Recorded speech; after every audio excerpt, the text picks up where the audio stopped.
மூங் தால் பராட்டா பாசிப்பருப்பு வச்சு செஞ்சது ரொம்ப டேஸ்டியாக இருக்கும். குழந்தைகளுக்கு லஞ்ச் பாக்ஸ்க்கு கொடுத்து விடலாம், டின்னருக்கு கூட சாப்பிட்டுக்கலாம். ரொம்ப நல்லாயிருக்கும். இதுக்கு ஒரு கப்பு பாசிப்பருப்பு கழுவிட்டு ஒரு அரை மணி நேரம் தண்ணியில் ஊற வச்சுக்கோங்க. ஊறின அப்புறமா கொதிக்கிற தண்ணியில் ஒரு 5 நிமிஷம் மஞ்சள் தூள் உப்பும் சேர்த்து வேக வச்சா போதும்.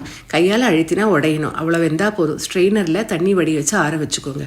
அதேக்கப்புறம் 4 கப்பு கோதுமை மாவு, அது கூட பச்சை மிளகாய், இஞ்சி, தனியா, மிளகாவத்தல் 1-2 உடைச்சது, சாட் மசாலா, பெருங்காயத்தூள், மஞ்சள் தூள், சிகப்பு மிளகாத்தூள், கசூரி மேத்தி, உப்பு, கொத்தமல்லி இதெல்லாம் மிக்ஸ் பண்ணிவிட்டு ஆற வச்சு இந்த மூங் தாலையும் சேர்த்துக்கோங்க. 1 ஸ்பூன் எண்ணெயும் சேர்த்துருக்கேன். நல்லா மிக்ஸ் பண்ணிவிட்டு தண்ணி கொஞ்சம் கொஞ்சமாக சேர்த்து நல்லா கலந்து விட்டுக்கோங்க, பிசைஞ்சுக்கோங்க. சப்பாத்தி மாவுலாம் பிசைவோம்ல அதே மாதிரி தான். தண்ணி நிறைய விட்டுடாதீங்க. நல்லா ஒன்றா சேர்த்து மாவுலாம் திரண்டு வந்த உடனே நம்ம மூடி போட்டு ஒரு 15 நிமிஷம் வச்சிடலாம். இப்போ 1 ஸ்பூன் எண்ணெய் மறுபடியும் சேர்த்து நல்லா அழுத்தி பிசைஞ்சுக்கோங்க ஒரு 1 நிமிஷம்.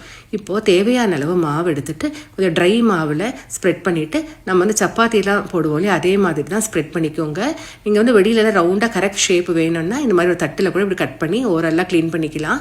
இப்போ சூடான தவாவில் போட்டுட்டு நெய் சேர்த்துக்கோங்க. அடுப்பு மீடியம் ஃப்ளேமில் இருக்கட்டும். நார்மல் சப்பாத்தி செய்கிற மாதிரி தான் 2 பக்கமும் நல்லா வேக வச்சுக்கோங்க. கொஞ்சம் அழுத்தி கொடுங்க, கரண்டியால் நல்லா வெந்துடும். 2 பக்கமும் நல்லா வெந்து நல்லா ப்ரௌன் கலர் ஆனோன்னா கடைசியில் கொஞ்சம் கூட நெய் இல்லைன்னா வெண்ணெய் சேர்த்துக்கலாம். சர்வ் பண்ணுறதுக்கு முன்னால் இதுக்கு சட்னி, தயிர், ஊறுகாய் எது வேணாலும் நல்லாயிருக்கும். ட்ரை பண்ணி பாருங்கள்.